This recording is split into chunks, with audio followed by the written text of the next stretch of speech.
Hello happy souls, welcome back to my channel and welcome to this reading. I'm so very happy to be back and apologies for my absence. I really appreciate how patient and just very loving you guys are when I take a break. It's been such a weird time for me, but I'm still finding my groove with it and everything's good. I'm quite content.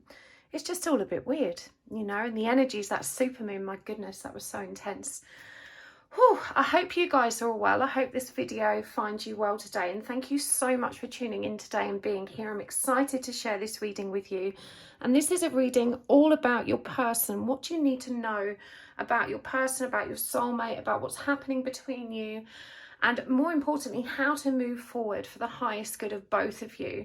So when I do this reading, I'm going to look first at what's actually going on between you, what the context of the situation is, and then we're going to delve deep into what's going on with them to help you gain the clarity you need, as well as the guidance to help you move forward. I've done things a little bit differently today, and I was very guided to. My guides were very insistent I have the bee on my grid today and that it was all white or clear. The bee is such a powerful symbol for the times right now. It's just appearing everywhere for me, and I know that a lot of people in this community have been noticing it well. It even came out here as the top card in this pile. The bee is symbolic of collective consciousness, community efforts, working together for the greater good. And so it really does feel like, as we're moving into the age of Aquarius, the bee is a really prominent spirit animal for so many people that are being called to pull together in light work. And so I thought it was really beautiful that they asked me to include that today. This is actually a real bee. Unfortunately, it passed away. But he graces my grids quite frequently, this little bumblebee. Okay, so I've got 3 piles for you to choose from. As you can see, it's topped with an oracle card instead of the tarot deck I'm using, and there are some more cards underneath it that I've shuffled and drawn for each pile before I started today. I don't normally do it like this, but my guides were so very specific about how this reading was meant to roll. So here we are. In pile number 1, you've got the stag with carnelian. In pile number 2, you've got the wolf with green serpentine, and in pile number 3 you've got the bee and the selenite, which is exactly what's in our crystal grid. I was absolutely fascinated when the bee came out because I'd already chosen the selenite to use, as these stones kind of cover up the text perfectly for these cards, so that was really fascinating for me. But anyway, remember to take your time choosing a pile. You can pause the video and douse over them if you want, or just see which one you feel really drawn to, whether it's the crystal or the card. I'm going to show you the tarot deck I'm going to use with each pile because that may help you choose. For pile number 1, we've got the Ophidia Rose Tarot. For pile number 2, we've got the Solaris Tarot. And for pile number 3, we've got the High Tarot. This is one of my favourites, created by the lovely Dan Francis, who's the very talented artist that's illustrating my oracle deck. You can still buy a first edition of this, by the way. The link is in the description box below.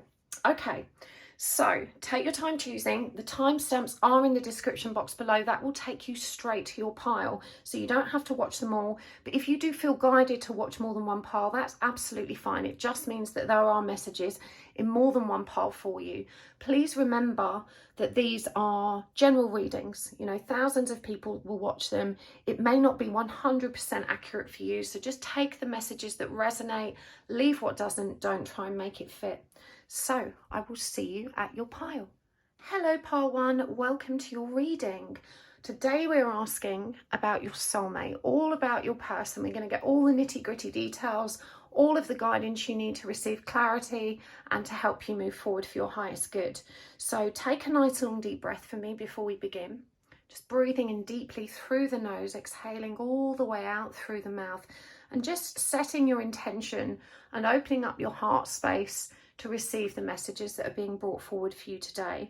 And it may help you to ask for a sign. You don't have to. If you feel guided to, just whatever pops into your head first. A sign can be anything. It can be an animal, an object, a symbol, a phrase, a number, a god, goddess or deity, whatever works for you. There is no right or wrong, and that can just help to anchor and validate the messages in this reading that are really right for you. And you may find as well that that sign appears outside of the reading, somewhere else in your zone of awareness. So keep your eyes peeled for it. The universe communicates with us in the most direct ways possible, and when our psychic senses aren't tuned in or receiving the messages which we're meant to, you know, the universe will use visual imagery, messages from others, and all kinds of wonderful signs and synchronistic things to help get your attention. So make sure you look for your sign. Okay, now I'm going to get the oracle cards out before I shuffle the tarot. I did shuffle and draw these at random. So your first card is the Stag, and it says trust and thrive. So this is about letting go for you, I feel. Trusting the situation. There's a lot of fear here. We've also got the Wheel of Mars. We've got Freya, phases and cycles with a raven there. We've got Rhino Spirit, overcome any obstacle. And we've got past life issue. This situation has a basis in one of your previous lifetimes. So definitely a past life soul connection with this person at the very least. Okay, now whilst I'm shuffling the cards, don't forget that I'm doing my Reiki classes again very soon. If you've been waiting to do Reiki 1 with me, you can now purchase that on my website, which is happysouls1111.com. If you've already done your Reiki 1 and would like to do your Reiki 2 with me, that's actually coming up this August on the 8/8 portal, the Lionsgate portal. So I'm really excited to share that with you guys. There's still spaces if you would like to book online. But let's get going with your reading, all about your person now, as well as the oracle cards we already have out. I'm going to draw some significators first. This is just, sorry, not significators, I guess cards to help us understand the context of what's actually happening between you. So I've got an understanding of where you're at, and then we can bring forward the right guidance and information from there. Now, this deck isn't reversible. You can see the backs aren't reversible. So if the cards come up reverse, I will turn them upright. Sometimes I forget to do that, and that's okay. You know, if I've forgotten, it's because it was meant to be read reverse. Okay. There will be an extended reading today as well. So if this resonates for you, you can find the link for the extended in the description box below. And thank you for hitting the like button. It really does make the greatest difference to my channel. And I normally say this at the end, but thank you for watching the adverts. You know, that's how us readers actually get paid for the work we do. And I know that you don't all have time to do that, but when you do, it really adds up and supports my channel and helps. It's such a perfect energy exchange. And I super appreciate it when you watch or click on them.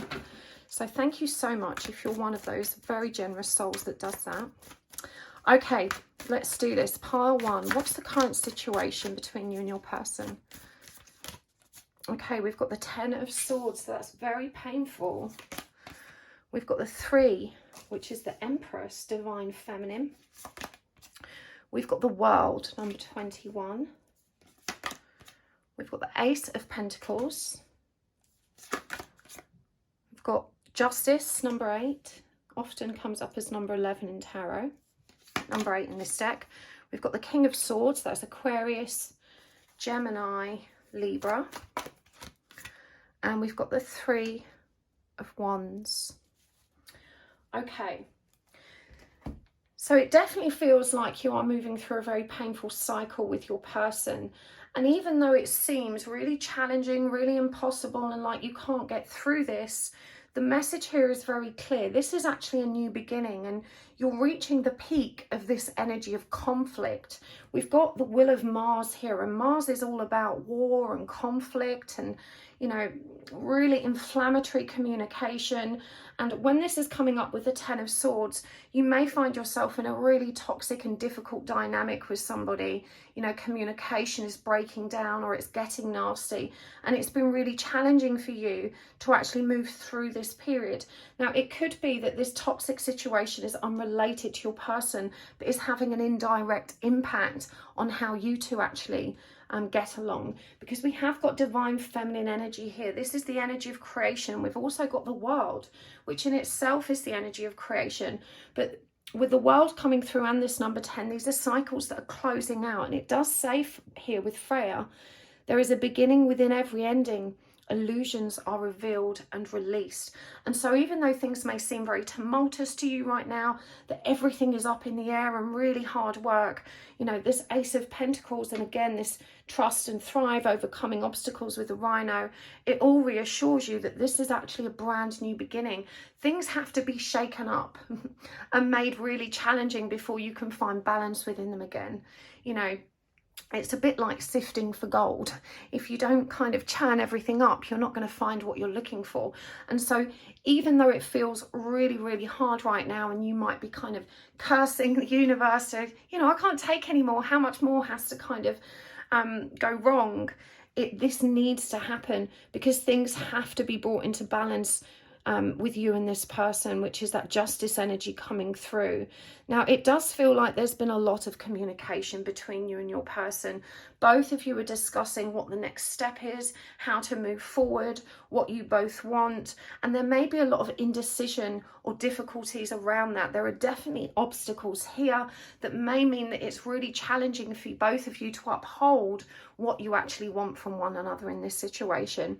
But when Rhino Spirit comes in, you know, it says here, overcome any obstacle. This is also a number 5, which, well, it's a number 50, which of course reduces to 5. This is the energy of high learning, of powerful transformation and change. And again, it's that midway point in the cycle, you know, when things change irrevocably, and certainly for the better. So the past life stuff that's coming through for you right now, you may notice that a lot of the interactions you're having that are challenging aren't actually born of circumstances that have occurred in this lifetime. You know, it could be, for example, a dysfunctional relationship with a parent or with a sibling or a close friend, and you're thinking, you know, I don't understand why there's so much bubbling resentment between us, or how things get so difficult so quickly. And the thing is, we really do carry over our pain and our learning. So if you've had an unresolved situation with someone in a past life, you know, that situation will just come up again in this life, perhaps under a different guise, but with the same root cause and the same lesson presented for learning. So you may be struggling even with the ending of a karmic relationship and all of the challenges that comes with. But there's definitely endings happening in your life here, and perhaps in the life of your person, tremendous upheaval, cycles coming to a close, but also a lot of beautiful planning and a preparation for abundance, a preparation for a new beginning. There's a preparation here for fulfillment. And as I said, with that King of Swords, it does feel like you and your person are communicating about it. It may be challenging communication, but there is definitely communication here. And even though it seems very turbulent, this is a new beginning that's very, very important. So what do you need to know about your person most right now? See what the tarot is saying. Okay, we've got the 6 of Swords. We've got the Ace of Wands. We've got the 3 of Cups. We've got the Hanged Man. We've got the Queen of Swords. That's interesting. Counterparts. We've got the 6 of Cups. And we've got the 4 of Cups. So these are very contradictory energies for your person. Again, I'm getting this sense that there may be other relationships that interfere with this connection you both have, because it feels to me like your person is under a lot of pressure to move away. Now, this could be pressure from family, perhaps a job, or a literal geographical move that requires them to shift locations, and this could cause a break or separation with you two. And it feels like what a lot of this challenging communication has been about. What I'm seeing here is 2 people that know they want each other, but there appears to be so many obstacles in the way that make that coming together impossible right now. But the message is clear. It's not always going to be impossible. Your person has a lot of passion for you. They want to spend time with you right now. You know, you may find that they are quite communicative, quite eager, but because the balance hasn't been addressed in this connection and there's kind of nothing laid down in stone, you may feel very reluctant to move forward. It doesn't necessarily feel safe for you, is what I'm hearing. But your person is surrendering to what this connection is. For sure, they recognize that there is a very powerful magnetism and energy between you. They definitely see you as their counterpart with this King and Queen of Swords. We've got the Empress there, that divine feminine energy. You know, this person sees you as their person, but there are definitely obstacles here that inhibit them from coming forward. And this person isn't very good at being emotional, you know, or demonstrating their emotional nature. For them, navigating conversations that require that emotional intimacy is very, very challenging. They want to make you a loving and heartfelt offer, but they get so stuck in their own head and the fear that connects to all of that. And I'm hearing one of their biggest fears is a fear of letting you down. This is what stops them in their tracks. Now, the truth is this person hasn't had an education in emotional and intimate communication. You know, that's not how they spoke in the home when this person was growing up.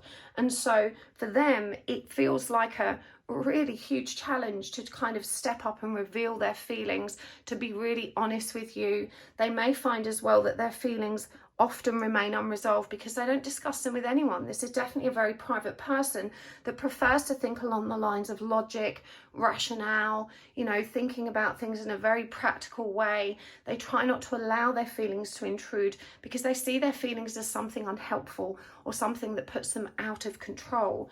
And so what we have here is someone that is very happy to perhaps allow this situation to continue with maybe a third party situation in the background for one or both of you.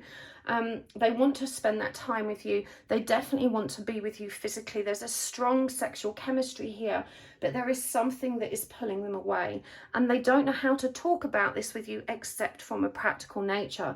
They know that if they make you an offer right now, that likely they will not be able to fulfill it. There's something standing in the way. And so they just get caught up in their own heart and their own head again. And they just allow things to kind of keep moving along without, you know, any decisive action if they can avoid it. What's also so interesting about this is the Six of Cups and this past life issue, because the Six of Cups is a soulmate card. You know, it often depicts a young person presenting a bouquet of flowers to an elderly person, and it carries the energy of nostalgia, of remembering, and of issues in our past. And so it could well be that this person is the past life relationship or soulmate connection. But certainly with the divine feminine coming through here, that Empress energy, it does feel to me like there is a profound lesson that each of you are intended to learn. Your person is definitely by nature somewhat emotionally avoidant. We've already discussed that, and I think this is one of the ongoing frustrations for you, that they can appear quite cold, or perhaps because of their own emotional inadequacy, they're not very good at considering your feelings or understanding your feelings, certainly not communicating about them. But in short, in summary, the messages here is, yes, this person wants you, they care about you, but right now there are other phases and cycles and obstacles that have to be overcome. There's this significant conflict which I'm not convinced exists between you two, but is making your situation more painful. The Ten of Swords can indicate betrayal. So again, this could be betrayal of the past that's affecting the trust that exists between you now.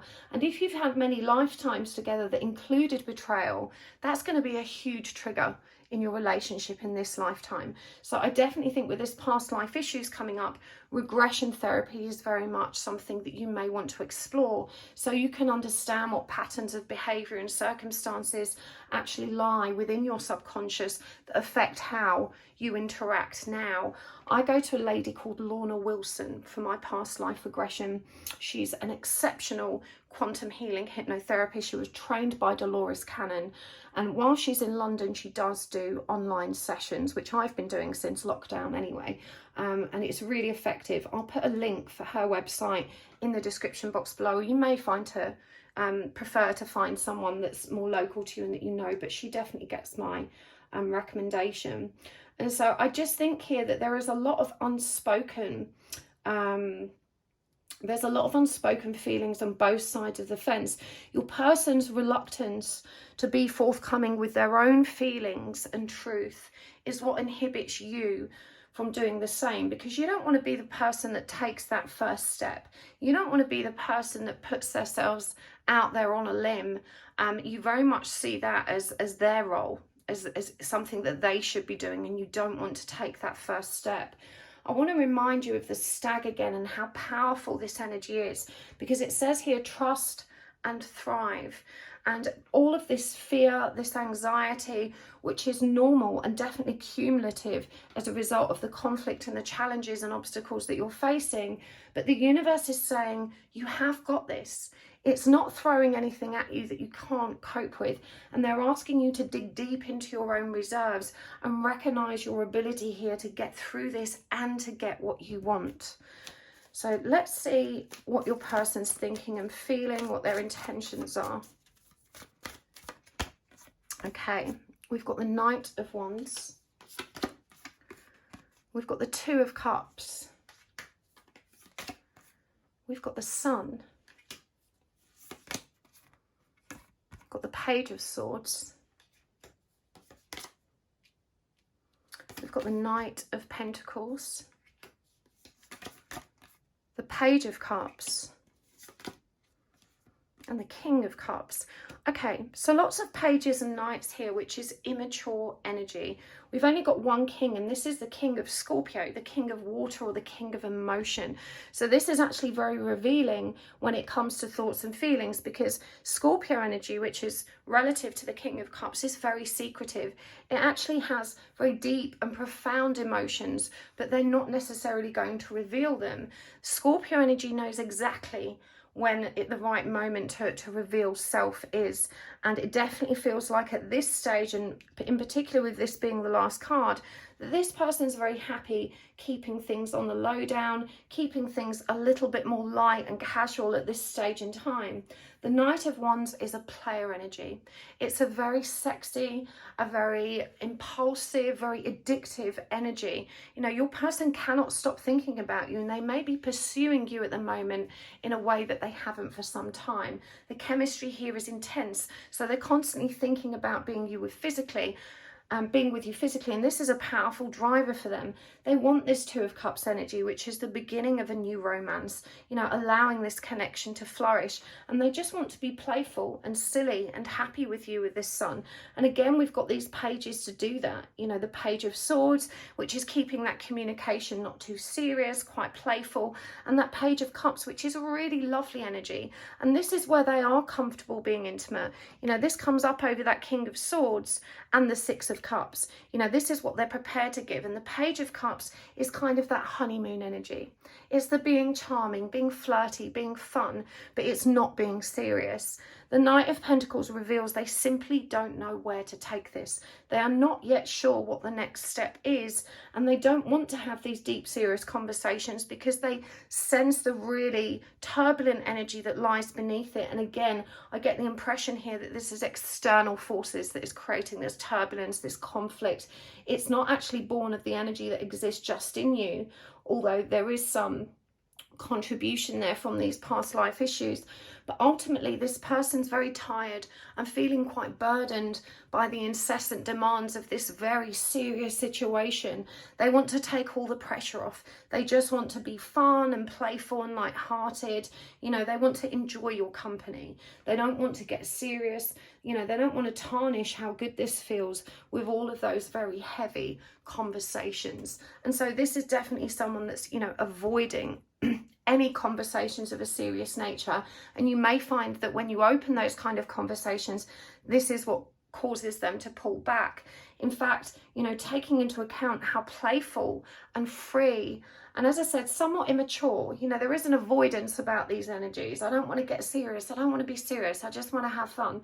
But, you know, it does feel like perhaps that is exactly the medicine that both of you need as you navigate this very challenging period.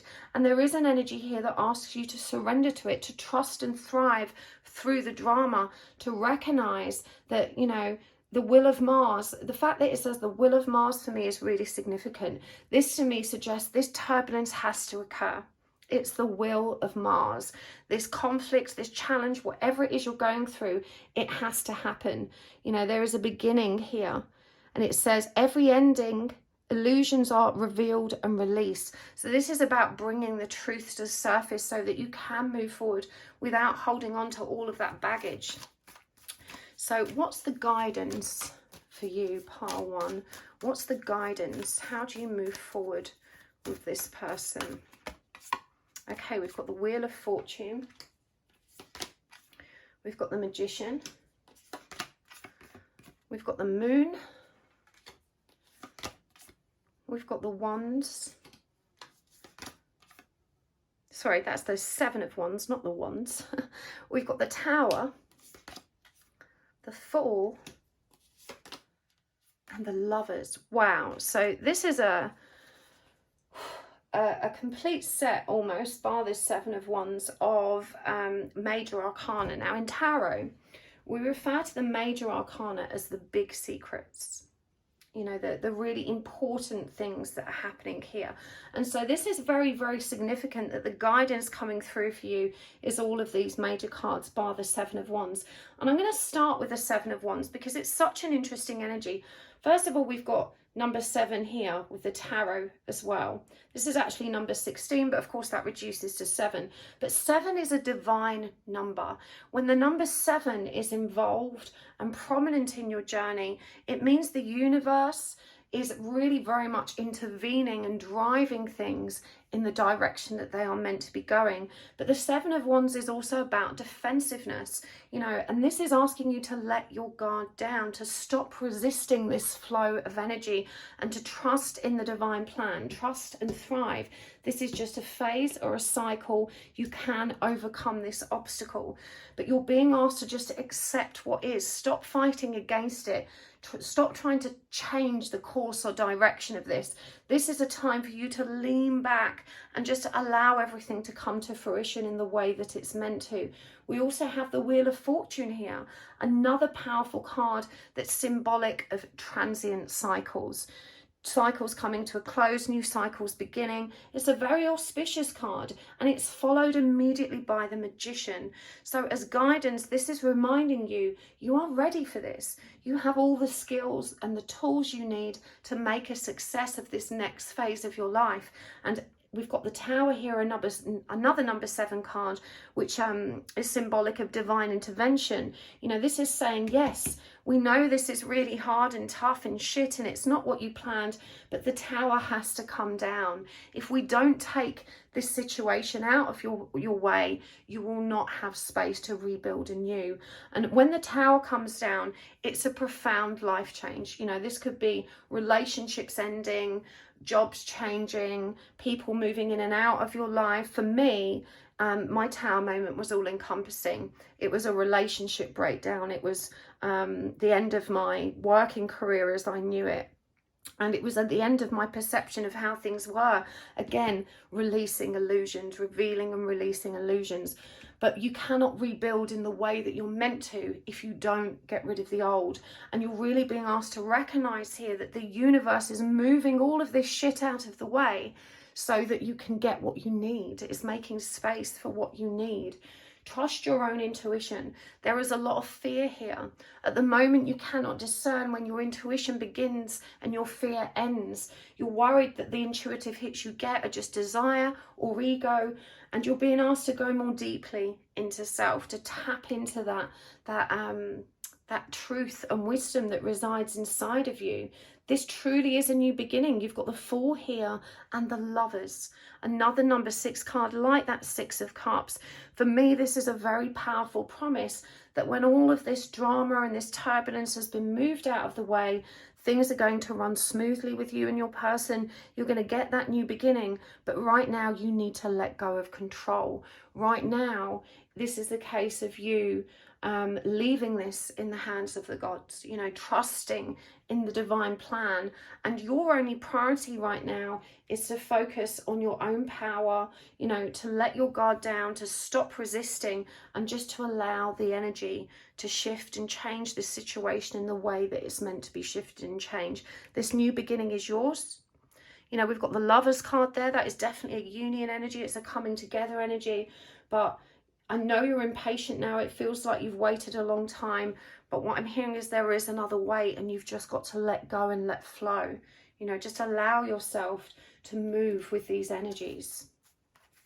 So let's get some more for you, and some charms as well. What else do you need to know about this person, this situation, and how to move forward with it? Oh, okay, they flew out. We've got becoming who you're meant to be, Tiger energy. And there's a gazelle in the background there, a ladybird, and a passion flower. Allowing success and good fortune to come into your life. And here we've got the bee, we've got the wolves, butterflies, the ladybird or ladybug. You've got worms and ants as well showing up here. And all of these roots. This is about growth, isn't it? One more.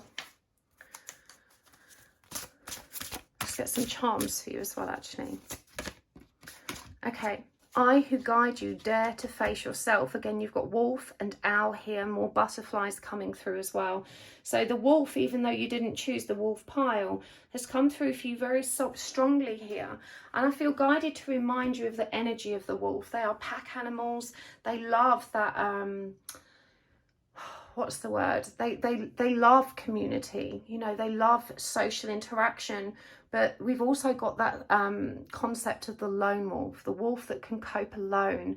You know, it doesn't need to be part of the pack, it chooses to be. And so for me, you're also being asked to focus on the independent life you've cultivated for yourself, allowing success and good fortune into your life. Remember, we had that wheel of fortune energy there, and it says part of a greater collective. And that bee, if you skipped the intro, I did talk about the bee symbology. It's in our grid today. The bee takes center stage here. You know, there is definitely more abundance flowing into your life, but it does feel like the experience you're having is directly connected or related to that, because you are becoming who you are meant to be. You are manifesting your dreams and developing the courage that helps you move forward. You just need to learn to guide yourself, to stop looking outside of yourself for answers, and to trust that the vision you have about your future is accurate and attainable. You know, I who guide you, dare to face yourself. You know, it's when you start facing yourself that you establish the most growth, the most healing, and the most awareness. And so it does feel significant that you're really being asked to turn that attention back towards that divine feminine energy and to hold that imbalance while the energies around you, you know, are all over the place, as I understand it. So let's get some charms for you as well.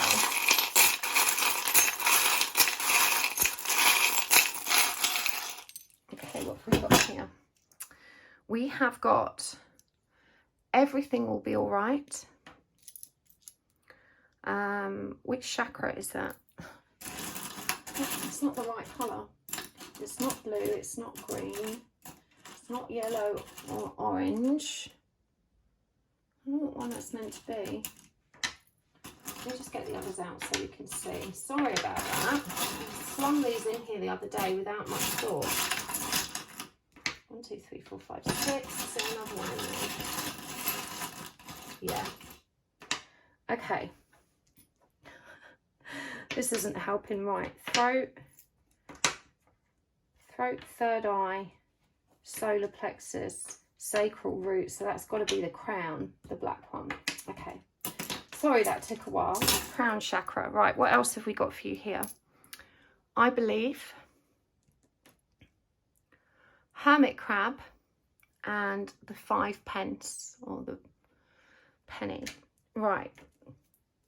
And I'm going to get some, I was going to say I'm going to get some tarot coins, but they're not actually here. My tarot coins have vanished. Okay, let's move these up and get some more oracle cards instead. So this is the power of surrender cards. This is helping you know what you need to release, which I think is always worthy guidance. Surrender to non-action.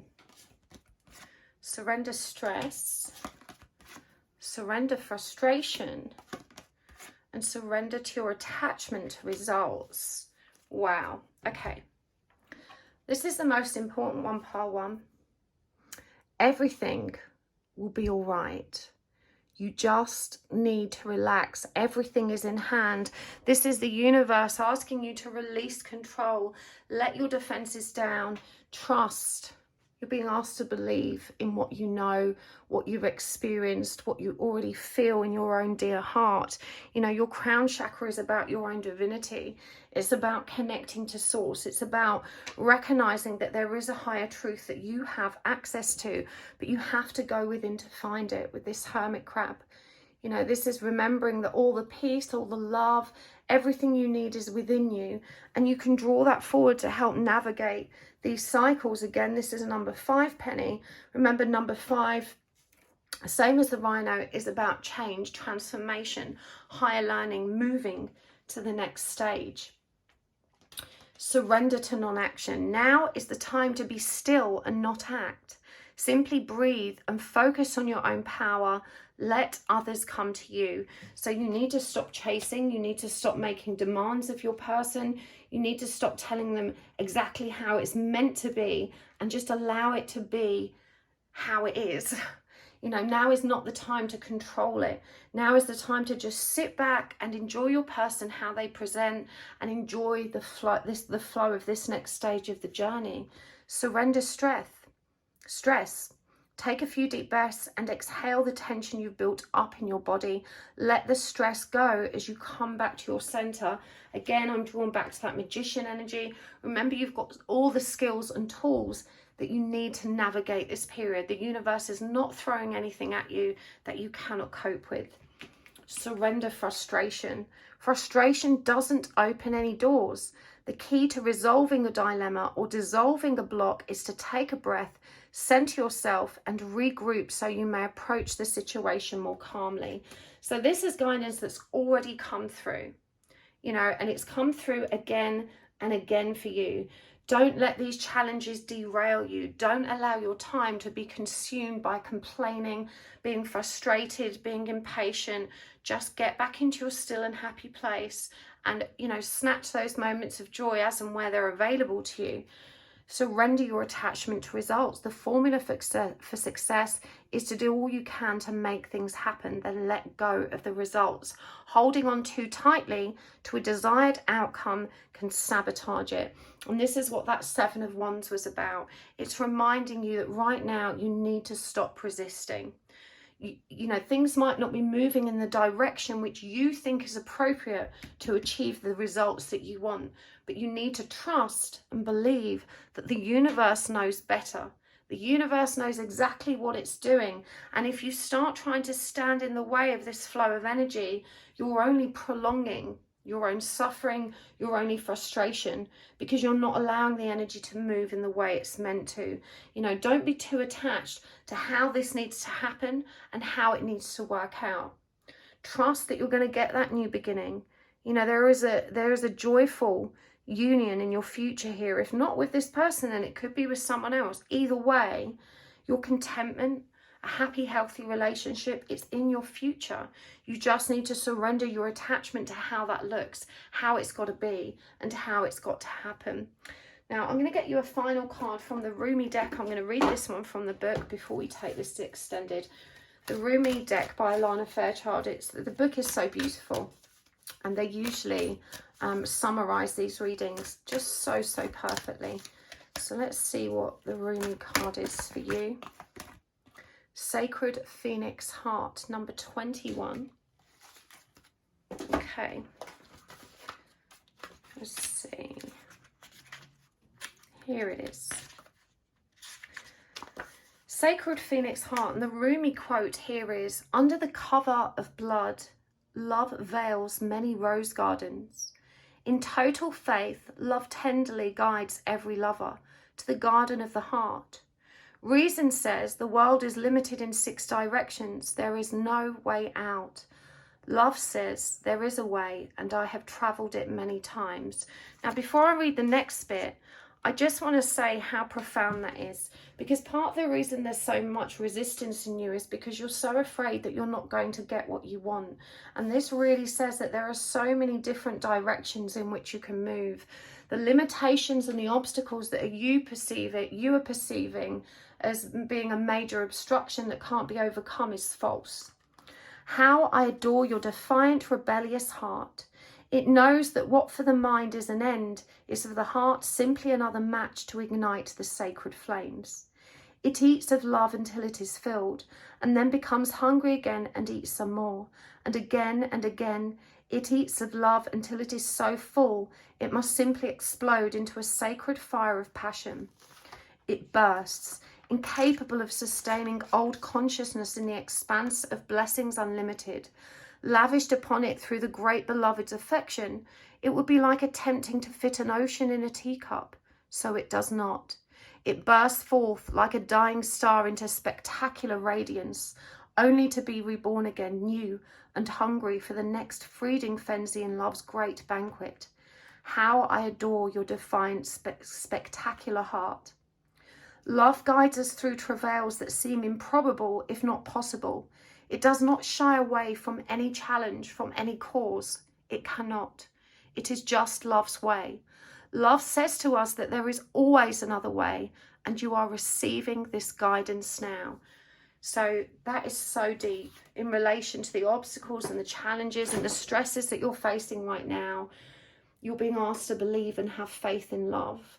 You're being asked to recognize that love will carry you both through this situation.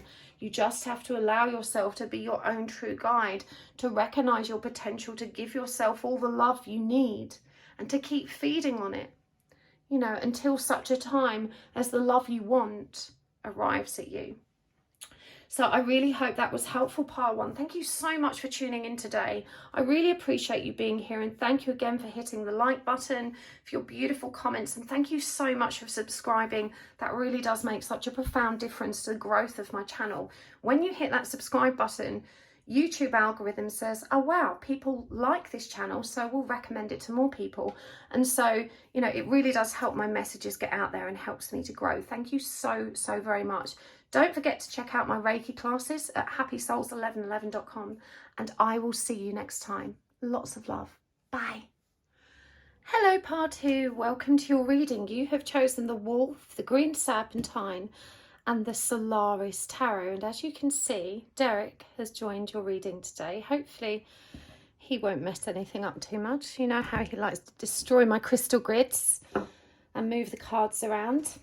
Alas, let's begin. We are asking today, what do you need to know about your person, all about your person? We're going to bring through all of the information, all of the details. We're going to use oracle cards. I've already drawn some for you at random, as well as the tarot deck, and we'll use charms as well. Maybe the message cards, and there will be an extended reading at the end of this video. If this has resonated for you, you can always find the link for the extended in the description box below. Okay, so let me pull the oracle cards for you first, part two. My guides asked me to do it this way today. They don't normally. This is obviously significant. You've chosen the Wolf. Winter, take care of your needs. We've also got for you Mercury. That's a card of communication. Wow. Okay. And we've got Mercury again. Open communication. That's so creepy. Just as I was saying that. Okay. Vulture spirit. Nothing is wasted. And I would be placing this one over there where Derek's butt is. Oh, look, it's almost like he heard me. No, he didn't. Okay, be willing to forgive. We'll put that one there. Okay. Now, whilst I'm shuffling the cards, just take a nice long deep breath and just set the intention that you're ready and willing to receive the messages that are meant for you today. You can also ask the universe for a sign. Remember, a sign can be anything at all. It's just intended to help the universe give you the messages that you need, to draw to your attention the messages you need. You may notice the sign you ask for outside of this reading as well. The universe communicates in the most mysterious ways, but usually in the most direct way, and visual imagery is one of those ways. But it could be a number or a phrase or a word that you ask for. It doesn't have to be something visual. It could be an animal, an object, a symbol, whatever works for you. There's no right or wrong, just whatever pops into your head first. Now, before I do this reading, I'm just going to draw some cards that give us an idea of context for your reading, just so I understand what's actually going on between you and your person before we pull the cards to figure out what it is you need to know about them and get the guidance you need to move forward with more clarity and courage. So we've got Queen of Wands in reverse. We've got the Five of Wands. We've got Death in reverse. We've got Strength. The Ten of Swords. That's interesting. That came out of part one as well. I'm just going to move these over so we have got some room since Derek's taking up so much of it. And we've got the Tower. Okay. So if we're considering context, to me this looks like two people that struggle to be authentic, two people that are still shall we say, operating from a very triggered and wounded perspective. This is two people that still have unhealthy relationship patterns, and definitely communication is significant here because we have Mercury come through twice for you. Now, I've already explained that Mercury is the planet of communication, but this be willing to forgive and this Ten of Swords card combined with this Queen of Wands in reverse suggests to me that there may have been some kind of betrayal or dalliance here.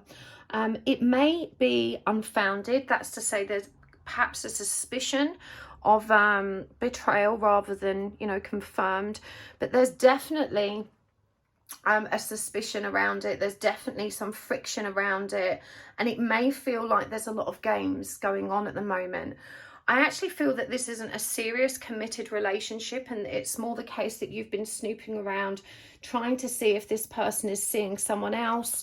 And it definitely feels like you've been trying to make them jealous. The Five of Wands is the card of competition, strategy, playing games. When it comes up in a relationship reading, this definitely reveals that both parties are not showing their full hand. Both parties are keeping their authentic self close to their chest. They're treading very carefully. They're playing games to try and figure out how the other feels. As I said at the beginning, there isn't a lot of authentic communication here. And with the Death card in reverse, this is a cycle that both of you have moved through time and time and time again. And the message here is evolve or repeat. You know, you can go round in circles with this, but because neither one of you is prepared to wear your heart on your sleeve and be real, you continue to play the guessing game. There's definitely this energy of possessiveness and pride here. When strength comes up for me, even though it's not necessarily in reverse, I'm guided that this relates to pride in this situation, pride and ego, and a lot of pain of the past, which also interferes with this. Now, this news that this person may or may not, but may be seeing somebody else, has been very challenging for you. When the Tower comes through, you know, this is a situation in which everything comes crashing down. So it may have been a very triggering situation for you to discover that perhaps your person's moved on, is seeing someone else, or keeping something from you. It definitely feels like there's a divide between you at the moment. I would be very surprised if there was a stable, committed relationship here. And if there is, it's certainly not a healthy one. Now, we've got take care of your needs here as well. And, you know, the wolf symbol, this came through strong in pile one as well. In fact, there was some resonance. I think slightly different circumstances, but some resonance in the energies here with pile one. But the wolf is all about solitude and community. You know, the wolf is both part of a pack, and it also is very autonomous in the way it deals with itself. That's why we hear the term lone wolf as much as we hear, you know, pack wolf. And it says here, take care of your needs. You're being asked to step away from the pack. And the fact that this has come up here suggests to me that there are lots of other people involved in this situation, perhaps gossiping, saying things here, posting things there, really fueling the fire.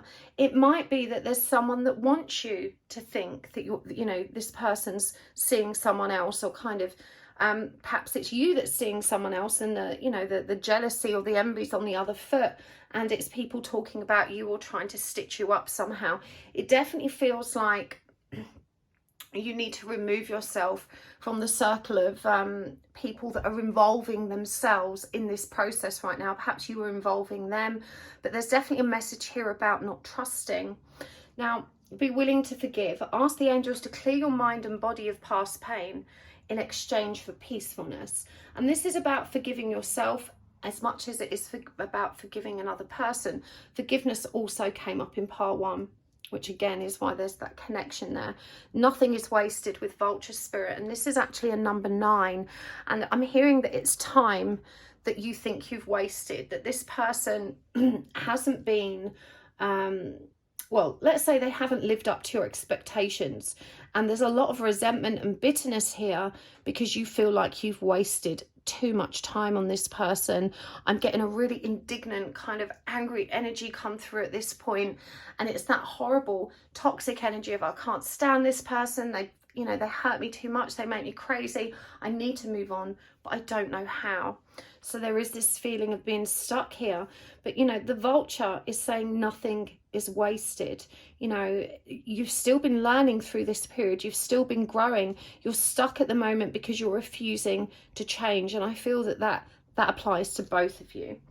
So let's see what else is coming through. What do you need to know about this person the most? What do you need to know about this person the most? Pile 2. We've got 10 of Wands. We've got Ace of Wands in reverse. The Knight of Cups. The 5 of Swords. That's fly over there. Remember that fly on the wall energy? This makes me think someone else is involved, is stirring in this situation. Ace of Swords and the 8 of Wands. Okay. So your person's very burdened right now. I do think that when they're very stressed and when they're very burdened, they are not their usual charismatic, fun and playful self. And you can take this very personally. And so there's a message here about, it's cautioning you against assuming everything's about you. You know, it can feel very personal when your person doesn't want to interact much, when they are very busy, or they don't seem as keen to see you as normal. But as I said, it does feel like this person has a tremendous amount on their plate. And this is very much a turn off for them, but it's not you specifically. I do think that overall the connection is just very stressful for them because of the suspicion that resides here, the lack of open communication. There's a need to speak up and be heard, but it doesn't feel like anyone is brave enough to do that. And we've got this Knight of Cups here, which does suggest to me this person wants to come in, they want to make an offer, but it's perhaps not the kind of serious commitment that you're looking for. We've got the 5 of Swords here as well, and frankly, they're quite scared of conflict. You know, this person is really tired of the same cycles as well, and they do want to speak the truth, but I'm hearing that there's a lot of fear behind that. And I'm guided to talk about honesty briefly, because truthfully, you know, being honest requires 2 people of integrity. Quite often, the reason we're not honest about certain things is not because we don't want to be true to the person who we wish to give our honesty to, but because we're very afraid of the result, the reaction, the outcome. And so the fear and anxiety can build up, and that inhibits us from being able to communicate in the open-hearted way that we would want to. And so it's really important that you recognize the power you have to make adjustments here and to smooth this connection over and get the information you need and want. It's by being a willing listener, a calm and willing listener. Your person needs to trust you in order for them to be honest, as much as you need them to be honest so you can trust them. And this feels like a vicious standoff. I do think that your person has given you reasons to not trust them in the past. And this is what all this roots back to. It feels like that trauma was never fully resolved. It's left a tremendous amount of anxiety, a complete lack of faith. And so I do feel that your person, you know, they really struggle because they've seen how you react before. They've seen the damage being honest can do.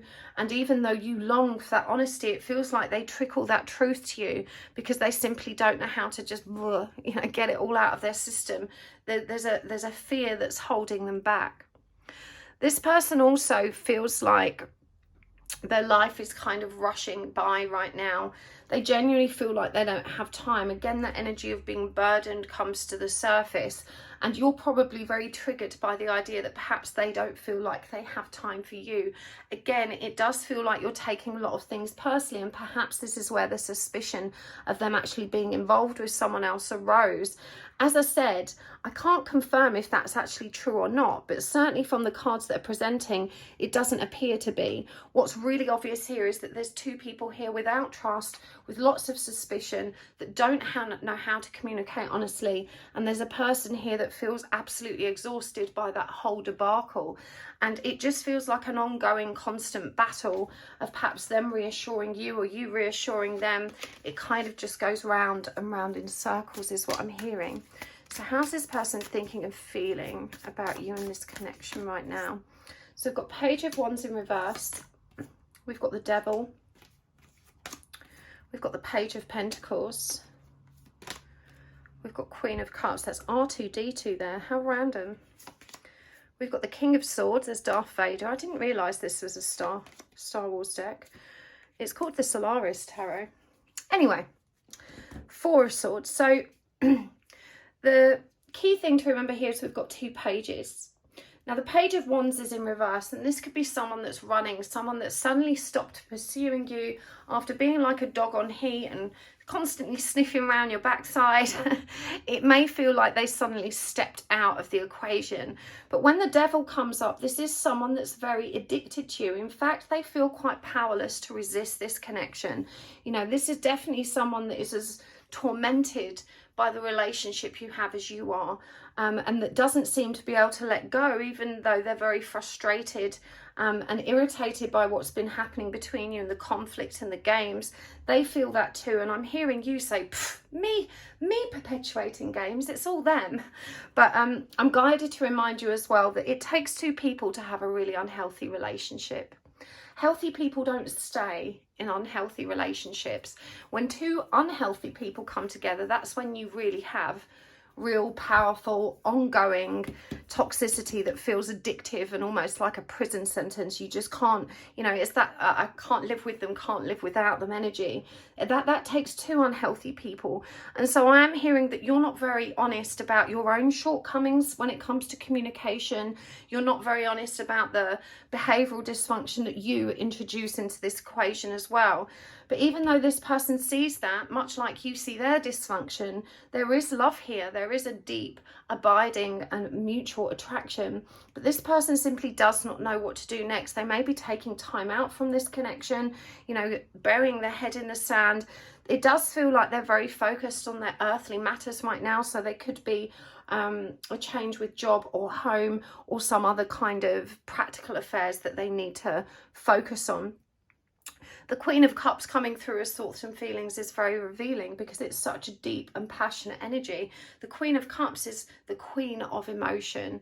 You know, this is Cancerian energy as well. And just going back, you've got Aries energy here. You've got lots of fire. Knight of Cups, that's Pisces, Cancer. You've got strength with Leo. You've got the King of Swords, which is Gemini, Libra, Aquarius. What else do we have under there? 10 of Swords, so that's more air energy, and the Tower as well, so that's a planet rather than a sign. But yeah, you've got lots of fire energy here, especially with that Leo card that came through. And this Cancerian energy, I want you to think about what the crab is like. You know, when you approach a crab, what does it do? It snips, snips, snips. It's got this hard exterior, but this soft, gooey centre. And so the Queen of Cups does have all this loving, beautiful energy inside them, but it's hidden around this very tough exterior and this very defensive, very easily triggered, very snippy disposition. This is someone that's very quick to temper. And even though they have a lot of feelings for you, they are very hidden right now. They are very buried deep. They don't like to show their soft side because it makes them feel so vulnerable. And this is someone that's constantly on the defensive. With that King of Swords, they're also very much up in their head. They do try to think about this, and I believe they think about it a lot, how to resolve this situation, you know, how to make it better. They do approach it from a very solution oriented and very practical way. You know, again, this is someone that uses their emotions to inform the situation, but prefers to take decisive action from what's in their head rather than what's in their heart. Right now, they have made a deliberate decision to step out. You know, the Four of Swords is taking time for self. It's taking time to rebalance, to stabilize, to heal, to recover. You know, the Four of Swords is quite an intense energy of solitude, and yet it's also born of the desire for balance, stability and control. And so, you know, I don't doubt that there is some of this silent treatment is in part because they do need that time. There's a lot going on for them, but I don't doubt that there is some energy there of them being deliberately obtuse and elusive with you because that helps them feel in control. So, you know, you definitely have someone here that I think probably comes across as somewhat narcissistic. I have to say, I don't think they are. I think they just have a very unhealthy approach to relationships and lots of dysfunctional learned behaviours. But I'm guided to suggest that you do too, and that a lot of the things that irritate you deeply about this person are actually a reflection of the things that you loathe about yourself. These things are in you as well. And again, I'm feeling a lot of indignance from the viewer as I say that. You know, it's possible that you really don't feel capable of reviewing your own shadow aspects at this point in your life, but it's important and wise to remember that really knowing who you are, the good, the bad and the ugly, that's what empowers you. That's what really helps you be your best self. And so I do think it's worth reflecting, you know, which behaviours do I perpetuate that I know aren't healthy and that I wouldn't wish to be on the receiving end of, because you justify them to yourself. You know, I think in your mind you'll say things like, well, you know, anyone would behave like this when they're confronted with XYZ, but that's you justifying and normalizing toxic patterns that you really need to address. So let's see what this person's intentions are. We've got Judgment in reverse. We've got Nine of Swords in reverse. We've got Temperance in reverse. Seven of Swords in reverse. Four of Pentacles in reverse. And the Magician in reverse. So a lot of blocked energies here. And I think it's fair to say this person doesn't know what they intend to do or what they should do. It feels to me like they're not really sure right from wrong in this situation. They're stuck between a rock and a hard place because they're powerfully addicted to you, and yet they also stand, pardon me, they stand in recognition of the fact that this connection is not working. It feels too traumatic, too inflammatory. There's so much conflict and stress. When Judgment comes up in reverse, they're trying really hard not to play the blame game. They're trying really hard not to judge you. I do think that they do actually understand your lack of trust. They understand your reluctance towards putting your faith in them. Again, that feels like something that's been in the past, but they're also very reluctant to face this nightmare now, and they don't know how to bring it back into balance. They don't want to lie to you anymore, but neither do they know how to tell the truth. And with the Four of Pentacles in reverse, they don't know how to let go. With the Magician, they feel completely disempowered. And so it feels to me that there's been some really, really harsh words exchanged. You know, you've said some pretty awful things about them. Of course, it was born of anger, and you could argue, you know, I didn't mean it. It was all in the heat of the moment. But again, you know, this is you justifying very toxic behavioral patterns. When you're angry, when you're in a rage, you know, that sharp tongue comes out and attacks. And we have to remember that you can't take those things back. You know, when you throw a plate at the floor and smash it, you can say sorry afterwards, but it doesn't fix the plate. And even if you carefully glue that plate back together, it's never going to be the same again. It's going to be fragile. And you know that feeling, because this is exactly what this person has done to you. They have hurt you in such a way that you cannot let go of that bitterness or resentment or get past it. It's such a big piece of healing work to do, and it feels like in an attempt to punish them for how much they hurt you, you've really shamed them and you really judged them, and they feel pretty worthless as well. You know, they don't feel deserving of you, and it does feel like this love-hate relationship that both of you have. It's very, very intense. So let's get some guidance for you as well. What's the guidance to help you move forward? What do you need to know to help you move forward? We've got the Chariot in reverse. We've got the Seven of Pentacles. We've got the King of Pentacles. We've got the Queen of Pentacles in reverse. We've got the Nine of Cups. And we've got the Eight of Cups in reverse. Wow, okay. I'm going to be real with you, party.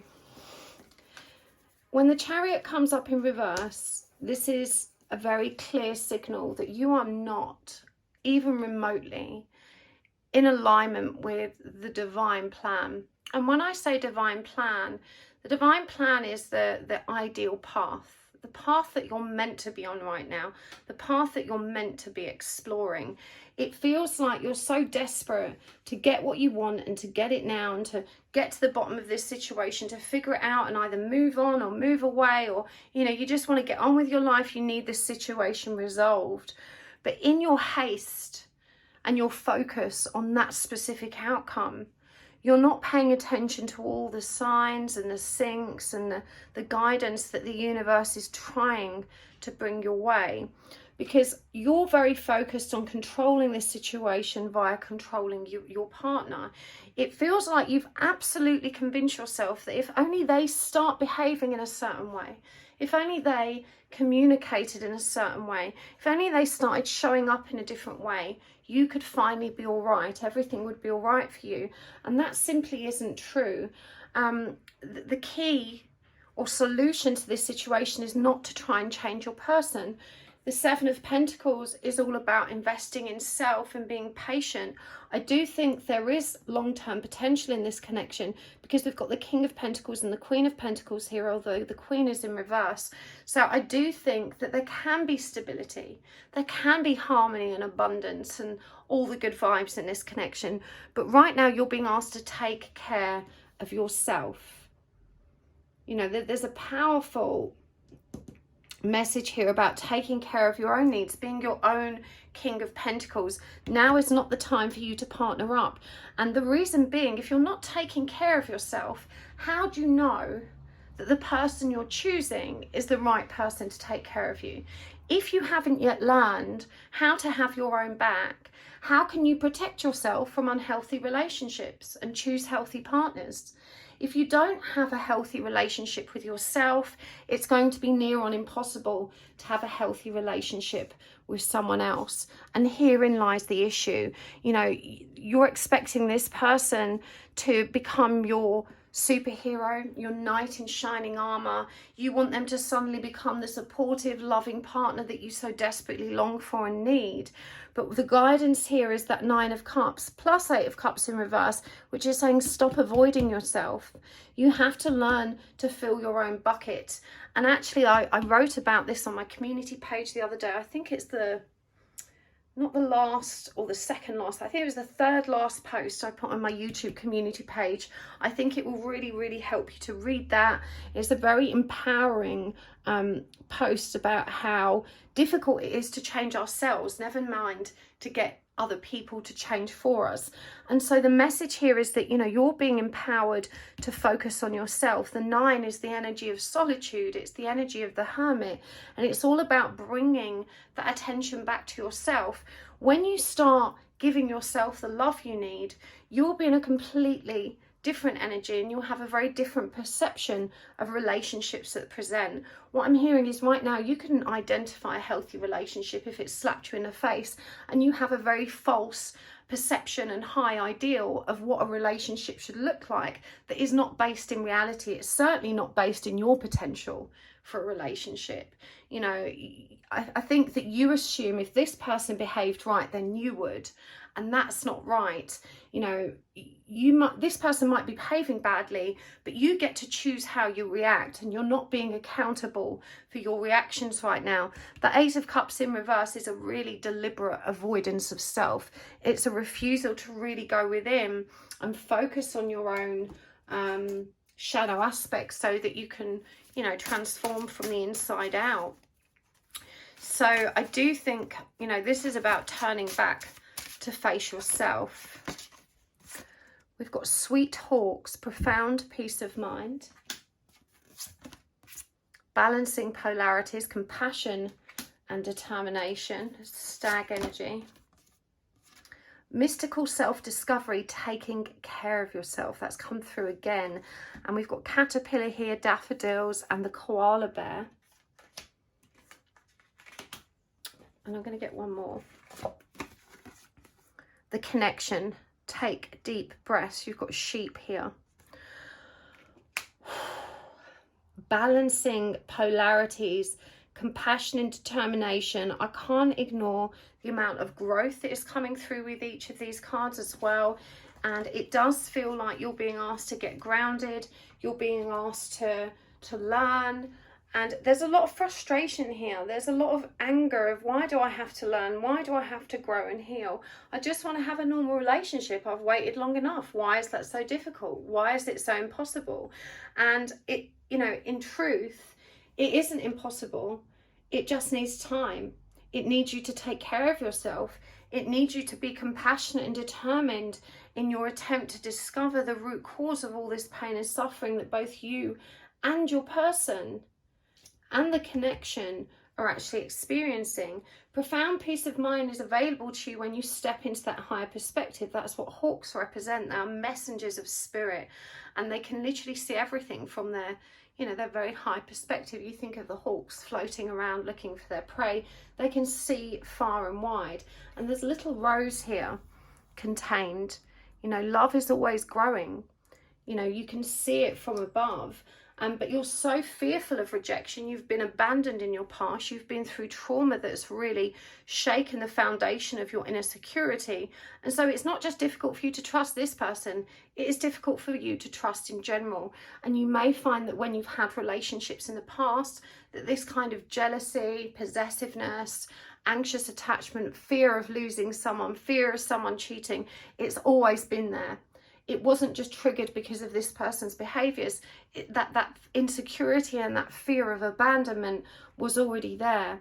You know, this is about your self-discovery, again, taking care of yourself. And it's described here as mystical self-discovery. It really tickles me that you watch all of these readings, you trust in the spiritual messages brought forward, but you don't recognise or believe in your own divinity. And let me tell you that every human being that walks the face of this planet is divine. It does, you know, me doing this work doesn't make me special or any different. It just so happens that I've trained myself to develop the skills that we all have, that we all are born with, you know, that were already there. And so, you know, there's a very exciting period ahead for you in which you can start to recognize your own power, your own divinity. When you start taking the steps to take care of yourself, you'll have that beautiful new beginning that allows you to breathe through this connection and to approach it with a lot more peace and equanimity, which is really what's needed. As I said, it feels like you and this person are a stalemate. There's a standoff here. You can't win and you can't lose. It's just chaos every time you see each other. You go around in circles and it feels like it never really gets very far. Again, the message is evolve or repeat. I'm going to get some of these surrender cards as well, and we'll get some charms for you. What do you need to surrender in this connection? Surrender to the magic of who you are. Surrender to silence. Surrender to spirit. And surrender procrastination. So this is going back to that Chariot card in the divine plan. If you're wondering why you can't let go, you know, if you're wondering why, God, I hate this person so much, I'm so done with this, but you just keep feeling yourself pulled back and you're always indecisive about, I love them, I want them, I hate them, I can't stand to be here. It says here, now is the time to jump and not put it off. Take action that will attract success. And I do think that you've been aware for some time that there's probably a deep soul connection, a spiritual connection between you and this person. But you've read about that, you've looked at all the work it entails, you've seen all these people talking about twin flames and soulmates and all of this healing work. And you've thought, no, I don't want that. That's not for me. I'm just having a normal, you know, up and down, hot and cold, dysfunctional relationship. But you're not. You're not. You're definitely having a soulful experience with this, and you're being asked to surrender to that. Look at that. Surrender to the magic, surrender to spirit. Stop procrastinating and get on the path. The longer you put it off, the longer you delay your own contentment. And it says here, we all have magic in us, and I firmly believe that. Even in the mundane aspects of life, remember that you are a magical being with a uniqueness and a worth that comes from just being you. Surrender to silence. In quiet meditation or contemplation, let go and enter the stillness within you. Silence can heal and replenish you. This is so important to give yourself that time. And again, I wrote about this on my community page on YouTube today. If you don't subscribe, you might want to hit the subscribe button so you can get a notification when I post these. I know a lot of people find those posts helpful, but you know, this was about you not actually giving yourself the time, solitude and space and stillness to be with you. You know, you're rejecting and avoiding yourself at every turn. You may find that you're never really alone. If you're left alone with nothing to do, nothing to watch, you're glued to your phone, you're talking to people, you're scrolling, you know, you're getting lost in social media. You can't just be still with yourself, with your own thoughts. It's too painful, and so you look for those distractions. You may have tried meditation and found it too challenging. Perhaps you couldn't switch your mind off. Remember, it's something that requires a little bit of practice, and the best way to start with meditation is to start in short, sharp bursts. There is a guided meditation on my channel called Grounding and Protection. That's a really good place. It's a wonderful thing for us to do for ourselves every day anyway, but that's a short one. It's about 12 minutes long. Once you know the method, you can make it shorter still. You know, you really do need to give yourself that space, give yourself that silence, because it's in that silence that you will find your truth, and that you will find the wisdom you need inside of you that will end this procrastination. Surrender to spirit.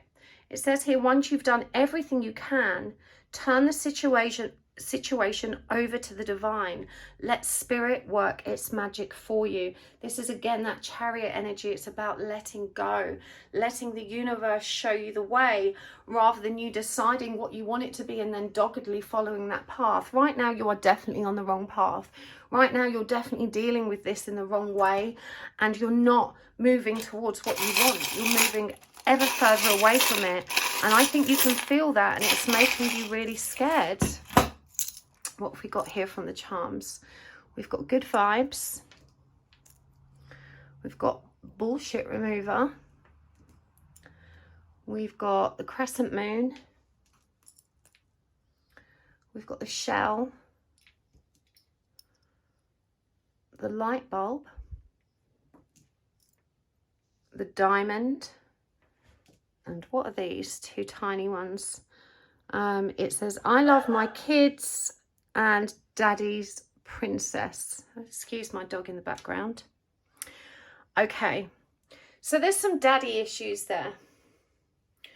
There's some daddy issues. It's not clear what side of the fence that is on, but with I love my kids, and also the card coming up around forgiveness. Oh, pardon me, I've just headbutted the camera. It does feel like there's some issues here that still cause you a lot of pain. You're being asked to remove the BS, to be really clear, to be really honest. Radical honesty with self is what's required here. You're so angry that your person isn't honest with you, but you're not giving that honesty to yourself. You've got to remove the rose-tinted glasses and look at this, and also look at your own intuition. You know, tap into that light that you have access to. And we've got this diamond here, which for me is strength. You know, it's the strongest gem available or known to man, one of the hardest substances on earth. You know, you are tough. You can shine and get through this. The ideas will come to you. When you tap into your intuition, you will know what to do. You will know how to bring the good vibes and settle down this situation. And, you know, with this one here, the shell, you know, this is about clamming up, keeping your truth to yourself. Remember, we started out with that energy that lacked authenticity. And so you're really being asked to be true to yourself first, and to recognize that without being true to yourself, it's very challenging to be true to someone else. Your person is struggling with the same energies, but you can't change them. You can't heal them. You can only change and heal yourself. And this is what you're being called towards. I do think you're having a very spiritual, soulful relationship and experience here. I feel that you're being guided back towards yourself, that you each need to stand in recognition of the healing work you need to do as individuals, and how all of that unhealed dysfunction, trauma and wounding feeds into the dynamic that you share. No one is to blame here, even though you would quite like to blame your person. This situation is a combination of two toxic people that don't know how to interact in healthy ways, and so it explodes in the middle. But what's really important to recognize about this is that neither one of you has really given up on the other. You may run, you may hide, both of you do that, but ultimately you always come back to center, and that really says a lot. And you know, and if you want to bring an end to the difficulties and the dysfunction, the best steps you can take is towards yourself. So I'm going to take this over to the extended reading now. If you would like To check that out, you can find a link in the description box below. Don't forget that I'm doing Reiki classes soon, so if you would like to learn Reiki with me, you can book it at happysouls1111.com. I'm doing both Reiki 1 and Reiki 2, so depending on which level you're at, you can either start over as a beginner or you can jump into Reiki 2 with me, which is actually next month. Hopefully I'll see you there. But thank you so much for joining me here today. Thank you for watching the commercials and clicking on them sometimes. That's such a beautiful and powerful energy exchange that really helps my channel to grow. Thank you for your likes and your beautiful comments, and thank you for subscribing, and I will see you next time. Lots of love. Bye. Hello, Path 3. Welcome to your reading. You chose the Bumblebee and the Hide Tarot, and we are asking today, what do you need to know about your soulmate? This is all about your soulmate. Now, contrary to how I usually do these readings, I was very specifically guided today, even with the crystal grid. If you skipped the intro, I did talk about that, but I've actually chosen the cards ahead of the reading in this small pile here. Obviously, I shuffled them and chose them at random for you, but these are intended to act as significators for the overall reading. And the first thing I'm going to do is draw some cards to get some context of what's going on with you guys. But let's look at these first, then I'll give these a shuffle. So you chose the Bumblebee, which I thought was really significant given its presence in our grid today, and generally this being a message in the whole collective. It's quite powerful right now. And this says summer, bask in joy and light. I love that. For you, we also have Sun, the Divine Director, intervention and purpose. We've got Buffalo Spirit, and we've got Twin Flame. So don't worry if you're not dealing with a twin flame connection. It could be that the nature of that journey is relevant to you somehow. So don't worry too much if that doesn't resonate entirely. Okay, so this deck that I'm using is by a good friend, Dan Francis.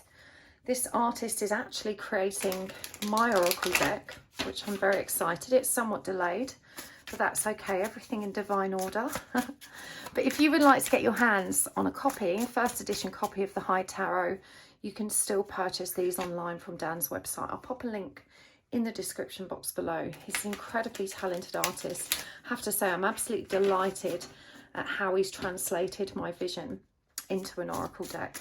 Very excited to share that with you, all in good time. And don't forget, whilst I'm shuffling, that you can book Reiki classes with me. They're live on my website at the moment. Links are all in the description box below. But before we start our reading today, I would really love for you to take a nice long deep breath and just center yourself. Just bring yourself to stillness. Set the intention that you're ready and willing to receive the messages that are meant for you with an open heart.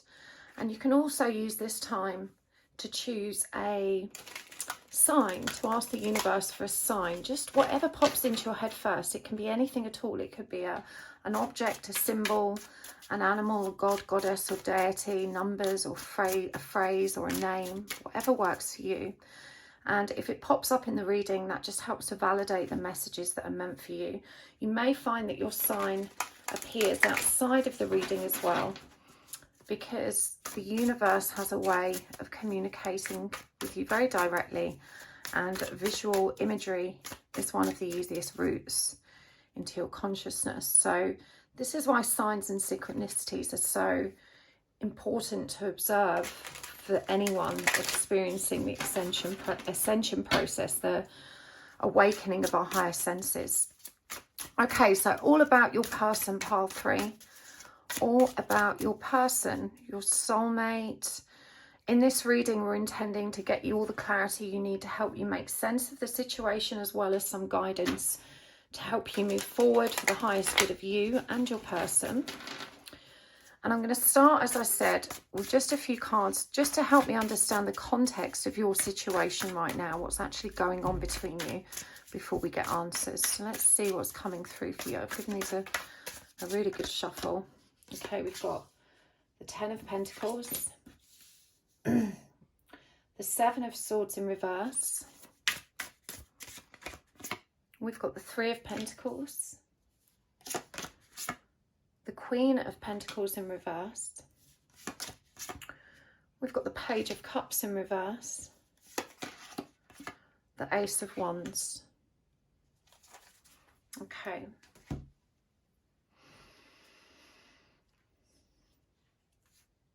So this feels like the energy of someone that's very recently woken up or perhaps arrived at the twin flame journey. There's definitely a marriage that already exists here, or a relationship that already exists. And so you may find yourself drawn to someone despite not necessarily being available to explore that. When the Ten of Pentacles comes up, it's a really strong indicator that there is a family dynamic already in place. And the fact that it's referred to as the stone in this card is a very stable, very static energy. And we have got the Seven of Swords here in reverse, which I think relates very much to the shame and self-judgment that you're inflicting upon yourself regards the feelings around this situation. The Three of Pentacles here further indicates that kind of third party or situational love triangle. And we've got the Queen of Pentacles in the reverse. You know, that for me, that's the spouse card, followed by the Page of Cups, which is the resistance, you know, not wanting to flirt, not wanting to get tangled up in a web of deceit or betrayal, you know, not wanting to tempt fate by getting carried away with the probably very exciting and very romantic energies that are presenting here. And certainly with the Ace of Wands, there's a lot of passion, a lot of chemistry, a real spark of creation that's being bottled up here. So it definitely feels like you have likely met someone that's inspired a completely new life perspective for you. And despite what seems to be a very stable, comfortable, secure and happy family dynamic, you see your attentions being turned towards another. And again, there's a tremendous amount of guilt surrounding this. The Three of Pentacles can also refer to teamwork. So it may be that you work with this person or know them through the workplace. And it feels like you're very much resisting this connection right now because of the family dynamic. And as we described earlier, there's a lot of shame and self-punishment for even finding yourself in this position. So I want to start by just making that okay for you, because as it stands, you haven't done anything wrong. We can't help how we feel about, you know, people and circumstances. We must honor our feelings as they come. And as far as I can tell, so far you've taken no action towards this person or breached any trust or set in motion the energy of betrayal. And, you know, with the Seven of Swords being in reverse, that's very clearly indicated. And so it feels like there's a lot of fear and a lot of shame in your situation right now, and a lack of understanding of how you ought to move forward. So let's start with what you need to know about your person. And I'm going to look at these cards in the top row for you at the same time. Okay, we've got the King of Swords in reverse. We've got the Empress. We've got the Ten of Wands. The Six of Swords in reverse.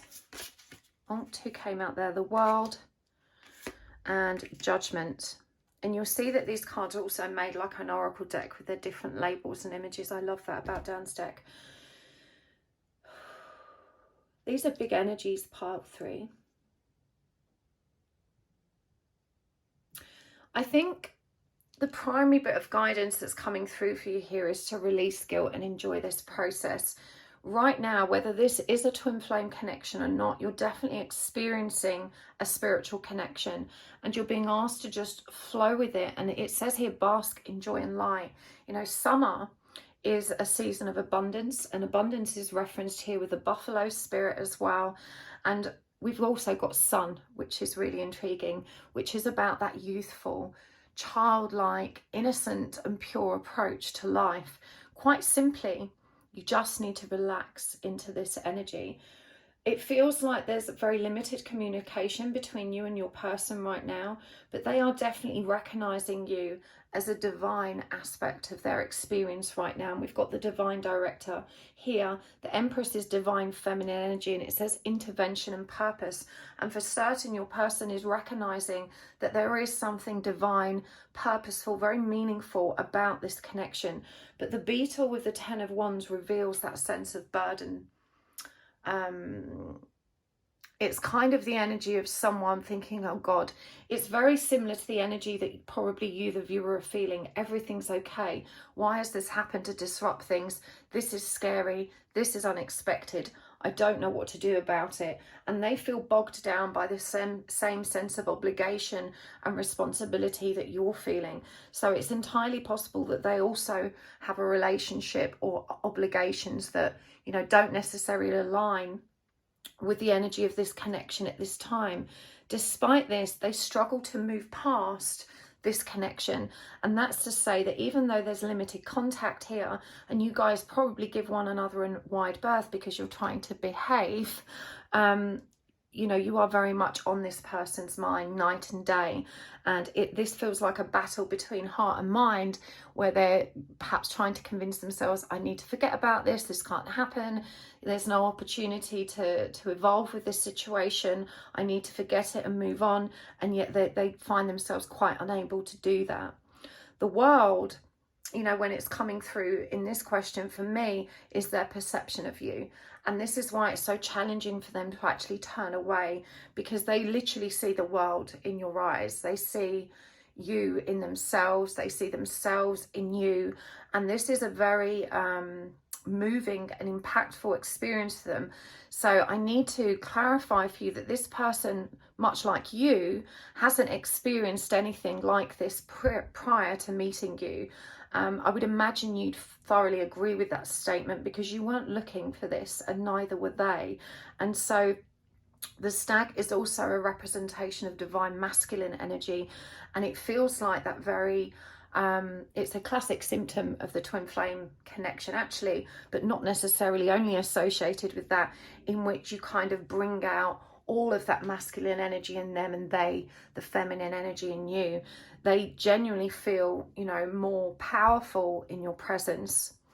The peacock, it's such an interesting creature here to feature on the judgment card, because judgment is about awakening. It's about your soul being called back to truth. But the peacock is also a powerful symbolic representation of ego. And so it does feel like your person, even though their soul is being called, the ego is still very active in this situation. Now, in fact, that's the wrong way of explaining it, because our egos are always active, but it's active on a negative program. And that's to say that there isn't this awareness that even though their soul is being called, right now, they're recognizing that the situation's different, somewhat divine, but this is testing everything they understand about science and the world. It's testing their I guess their wisdom and their understanding of what life and love actually means. And it feels like there's a lot of confusion still surrounded by that, and a strong negative cycling ego in the way of the truth that is trying to reach them. And so when we look at these cards at the top, and it says here, the answer to your question involves a spiritually based romantic relationship, and we have the divine director with intervention and purpose. And it says here, divine intervention is occurring. Know that you are being guided, and happiness is your purpose. And so I'm drawn back to the Ten of Pentacles card, because actually you strike me as a person that's always done things right.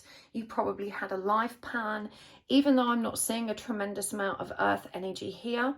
I get a strong energy of Virgo, Capricorn, you know, the earth signs, the Taurus signs as well, with the buffalo.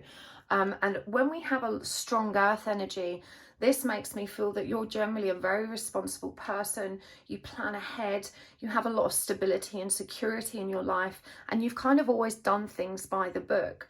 I don't think that you've necessarily been unhappy in life. I think you've been fairly content, but I don't think you've ever been like deliriously connected to self in a joyful way. It's more a case of being satisfied rather than euphoric about life. So there's probably always been some niggling doubt that there should be more. And yet, because you have been fairly content, you've never really pushed that boundary to figure out what more might look like. And so this person presenting has really turned your perception of life and what you want on your head. And it's really important I explain that, because it's the same for your person, that they're experiencing the same frustrating energy of you know, that there's more. I see there's more now, but what do I do with what I already have? It doesn't feel right to be put in this position, to be challenged, to kind of make changes. Really, really interesting energies that are coming through for you. What else do you need to know about this person? Okay, we've got Two of Swords in reverse, the Page of Swords in reverse, Strength in reverse, the Hierophant in reverse, Eight of Wands, and the Hermit in reverse. Okay, so again, this may not be twin connection, but as I said, there may be similarities in that journey that are relevant to you at this stage in your life. And here's where I'm seeing that connection, because this person is not ready to make any changes. They're not ready to face this, to explore this, to investigate this. They're very much in an energy of resistance with a strong ego that is still dying its own death, but hasn't cracked open enough to let the truth in as yet. And so this may be very, very frustrating for you, because there's no affirmation for what you think you know and feel. You understand that there is a deep and profound love beneath the surface here, but there is nothing in your external environment or in this connection right now that actually validates that for you. And so that's quite a crazy making situation to be in, because there's no way for you to anchor what you know in reality. In truth, your person is tremendously indecisive and so confused and wrapped up in their own programming that they can't see outside of the box they're currently in. They're reluctant towards communication, and there's a lot of anxiety around that. But a lot of this is a lack of courage. Without them even consciously realizing it, you have triggered all of their deepest fears. And with the Hierophant in reverse, they're not yet ready to see this for what it is, to learn from it and to progress. This has all happened very quickly. The Eight of Wands is fast moving energy, and so it feels like they're still catching up, and you might find that you're slightly ahead of the game in your understanding, and again that can be quite frustrating. But with the Hermit in reverse, this person simply does not have the capacity to be as introspective and exploratory with this as you have right now. I'm intrigued that the vision here comes through to represent the Eight of Wands, because I do think that this is one of their higher senses that is alive and kicking in this situation. That's to say, they dream about you, they're able to visualize all kinds of scenarios, they recognize this as a unique experience that they haven't had with anyone else, and whilst they're curious about it, they're not curious enough to really dig deep and figure out what it means. And so this is really a person that's still functioning on autopilot.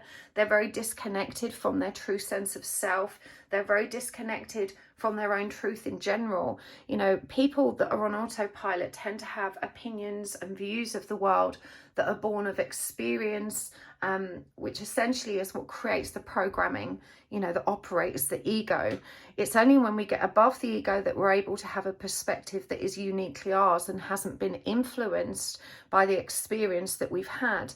And so they're simply not there yet. And it feels like you've only just arrived there and you're still very confused. And not trusting yourself. You're not trusting the intuitive hits that you receive. Everything you read points towards a spiritual connection, but there's still a part of you rooted in that automated programming that struggles to actually, you know, align with faith and truth around that topic. And this is where the confusion comes through, and this is why Spirit is saying to you, just enjoy this, just relax. It doesn't need to be stressful, it doesn't need to be challenging. You know, it's your response to it that dictates how it flows next. And so, you know, the sun coming through as that symbol of, you know, carefree energy, I think is imperative here. You can bask in the joy and light at the moment. And I do feel that your awakening has been very swift.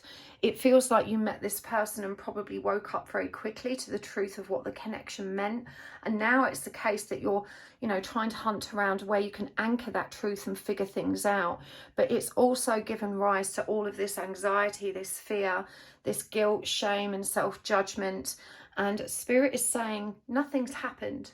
The only thing that's happened here is that you've woken up and you've met someone that inspires your spiritual self. You've not taken any real action towards them. You know, nothing untoward has actually occurred.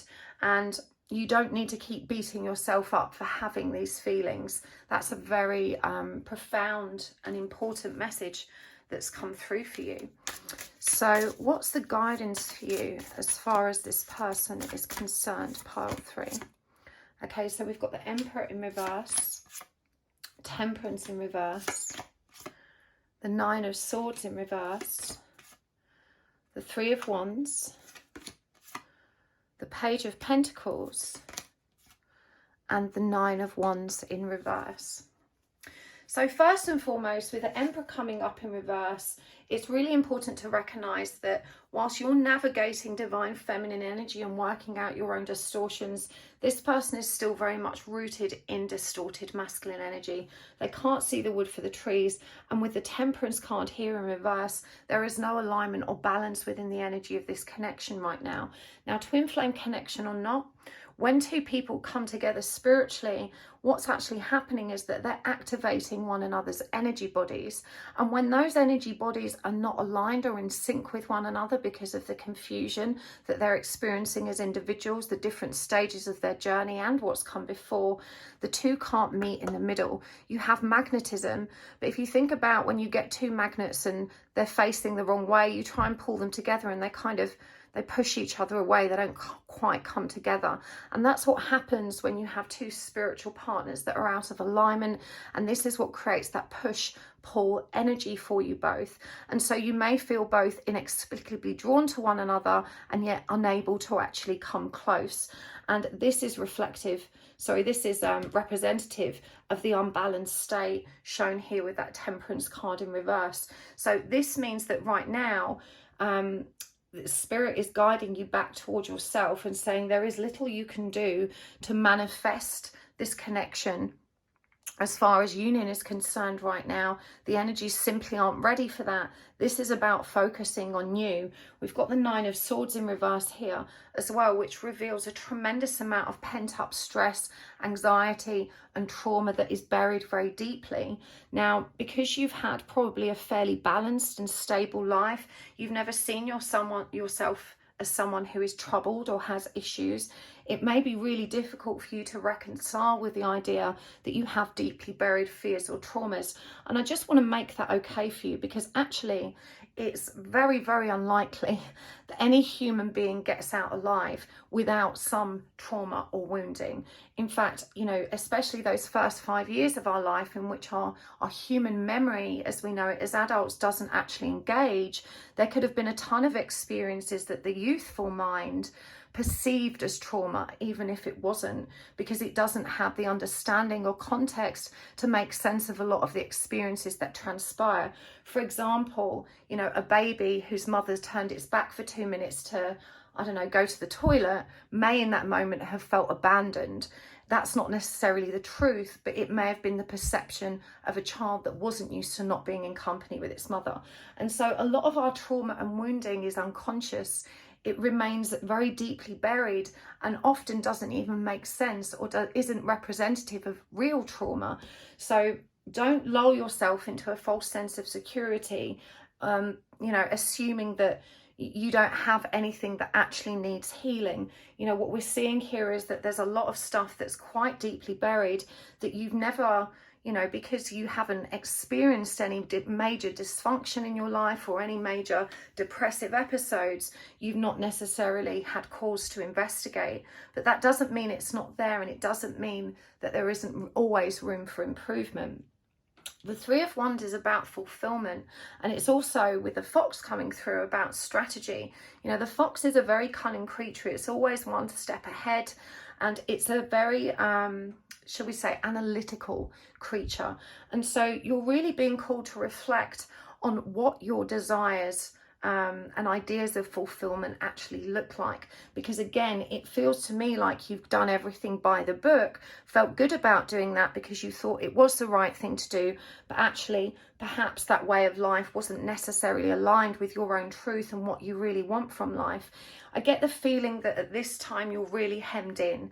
You know, you're thinking, I should be grateful, I should be happy, I had everything I always wanted, but it never occurred to you to ask the question, is this really who I am, and is this what I really want? And finding yourself so far down the line now, questioning this is really hard for you. The Page of Pentacles encourages you to slow down and not rush into making any decisions. It reminds you that you have time to work this out, that there is no deadline here. And of course, the tiger is a very fierce and very proud animal. This is about reminding you of your strength, that even though you feel like you've been plunged into the unknown, that you don't have the right experience or knowledge to navigate this situation, this is a reminder that everything you've built so far and all the strength and courage you've accumulated will serve you in being a beginner through this process. It may feel quite unnerving for you to find yourself as a beginner or as a learner in something new that feels so all-encompassing. And so you're being reminded here just to be more gentle with yourself. You know, it's okay not to know it all. It's okay to not know what to do next. You've already got all of this experience and maturity that's going to help see you through. Don't give up is the message from the Nine of Wands. And it's really interesting to me that this comes through as the ghost, because it may be that this person has ghosted you or refuses to communicate with you. And, you know, when that happens, it's very easy to believe I was wrong about this. There isn't a divine connection. You know, if this person felt the same, why would they ignore me? Now, the truth is, certainly where spiritual connections are concerned, the ghosting period, otherwise known as the chasing dynamic or runner-chaser dynamic, is actually very, very common. Twin flames aside, most people don't ghost because they don't like you. Most people ghost because they don't know what they want. And in this situation, and certainly with spiritual connections, what you will tend to find is that it's the intensity of the energy that's created by the two counterparts, the activations that occur between them, that build so much tension and fear into the situation, that running is a very natural consequence of those energies. When you meet a spiritually based partner, what's actually happening is you're activating truth in one another, and it brings all of your shadow aspects to the surface for your review. And so that's a very intense, highly emotive experience to have with anyone. Without context or understanding, all the person that's running feels is intensity, tension, awkwardness, and whilst it's combined with an unfathomable magnetism, it's also heavily loaded with, you know, so much intense energy that they often don't have the courage to face it. And it requires, you know, this temperance energy, the balance in the connection for those union energies to actually take hold. So your person running isn't necessarily representative of it not being what you think it is, and you're being asked to remember that actually this is the natural course of such a connection. The best thing you can do right now is to focus on yourself, in standing in recognition of the fact that when you do that, you help bring that balance within the connection, which makes that coming together and that communication more viable. So let's see what else we've got. I'm going to use the Heart Path Oracle cards.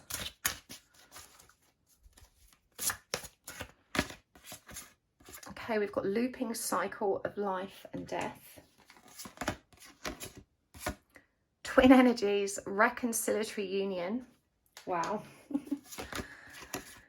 Time wave, being in the present moment. Now, animal-wise, those of you who are looking for them, you've got pelican here and butterfly. You've got the scarab beetle and the crocodile. And you have otter and dragonfly energy also coming through. Obviously, we've had a ton of animals down here as well. So twin energies, reconciliatory union, strengthen your commitment. This is such a beautiful card to represent the twin flame dynamic. We've got dragonflies here as well. And what it actually shows us here is that these butterflies are within the eggs. You know, that transformation you can think of as an incubation period, but actually separation is an illusion. You know, you are always connected. It just requires that incubation period to arrive at that knowing. Strengthen your commitment to the cause is what I'm hearing, to the journey, because a reconciliatory union, this certainly suggests that there will be a coming together again. And I feel like you needed to be reassured of that. You needed to be told you're not crazy, you're not imagining this. There will be another reconciliation at some point in the future. But right now things are growing, things are incubating, and the dragonfly is a powerful symbol of skating on the surface of emotion. It shows you how, well, the early stage of the journey you're currently at, there's so much more yet to come here. And what you feel and understand now is just a fraction of what's really there. So this is about strengthening your commitment to your divine purpose, you know, which is to flow, to enjoy, to find what you really love and what really lights you up. Looping cycle of life and death. Honor, bless, and release the past. And we see this person has hands both in the prayer position and held out like this in an expansive way. I'm just noticing here there's actually a monkey face within his abdomen. Monkey is also a very playful energy. The crocodile is a very maternal energy. Crocodiles associated with self-love and self-care, but looping cycles of life and death, honor, bless, and release the past.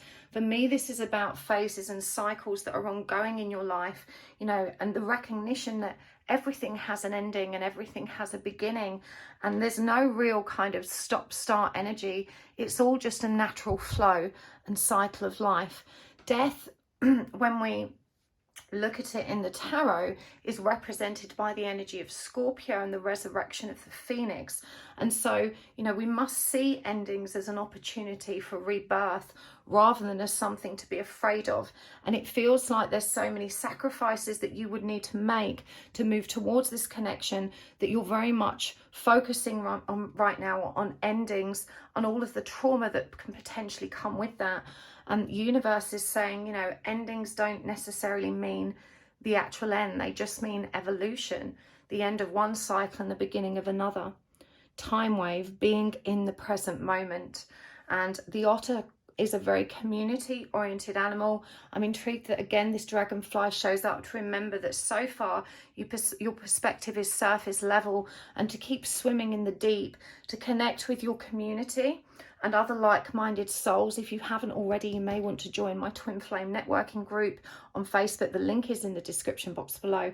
But it feels here that you're being asked to continue swimming in the deep, to connect with other like-minded souls within your community that can assist in your ascension process and help you make sense of what you're experiencing, so that you can further see the truth in this situation. Being in the present also aligns with that sun energy of just being carefree, of just enjoying the moment as it presents, rather than putting pressure on yourself to know it all now or to figure out what's next. You know, this definitely feels like the universe being quite gentle with you and just reassuring you that it's okay. You know, there's nothing to worry about. See what you need to surrender, and then we're going to take this over to the extended reading, where we're going to go a bit deeper about your person. We're going to get some messages from their higher self as well. So we've got surrender comparisons with other people, surrender fear, surrender to miracles, and surrender to the magic of who you are. This says, keep your eyes trained on yourself. Focus on your own strengths, attractiveness, and power.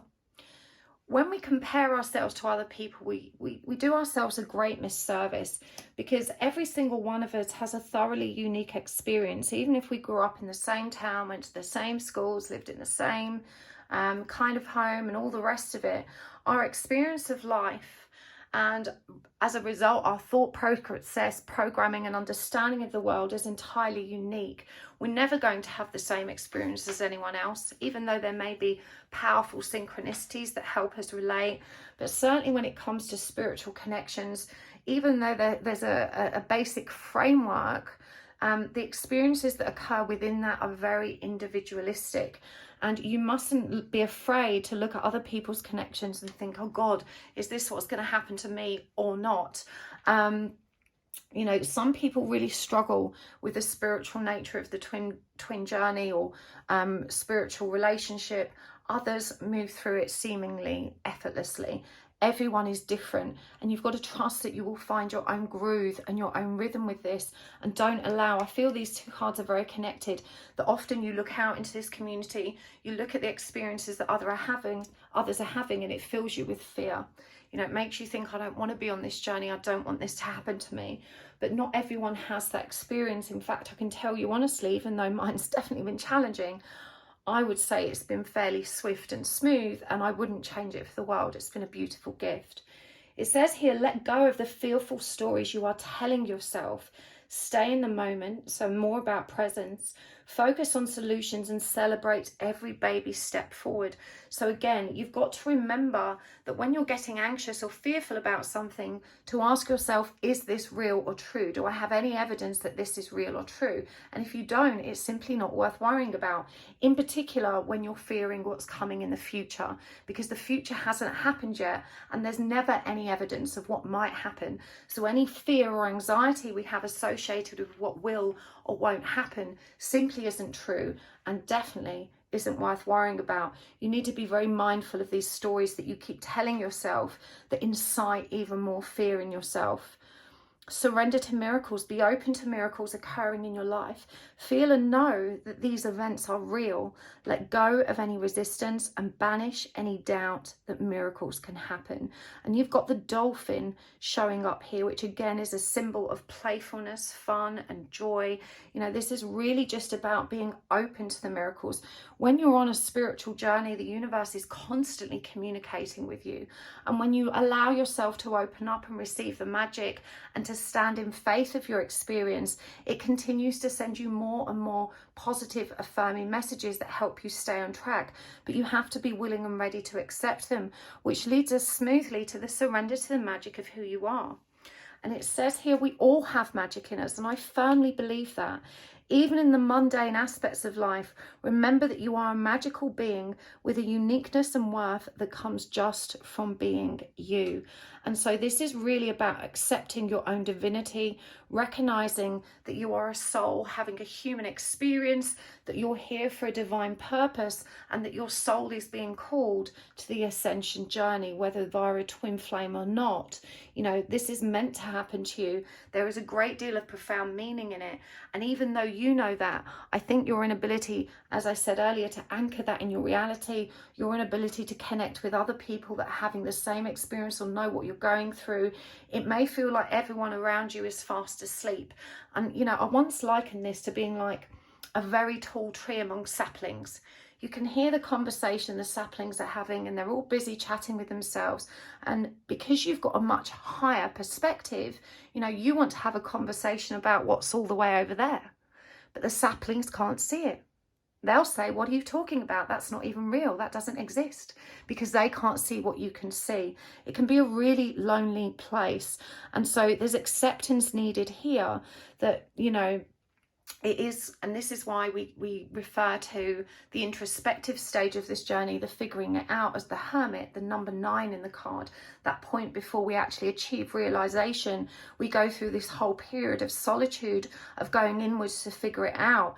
And that's really symbolic that you're no longer relying on your external reality to feed your truth.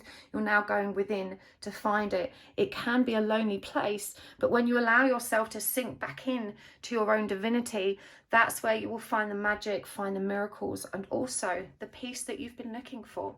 So I really hope that was helpful, pile 3. I'm going to take this over to the extended now. If you would like to join me there, you can find a link for that in the description box below. But thank you so much for joining me here. I appreciate your presence here so much, and I really appreciate those of you that are so generous with your time in terms of exchanging energy and watching the adverts and commercials in the videos and clicking on them. That really helps to keep my channel growing and ticking over. So thank you so much for sharing energy with me that way, and for your wonderful likes and your comments, and for subscribing. Thank you just so much for sharing this journey with me. I will see you next time. Lots of love. Bye.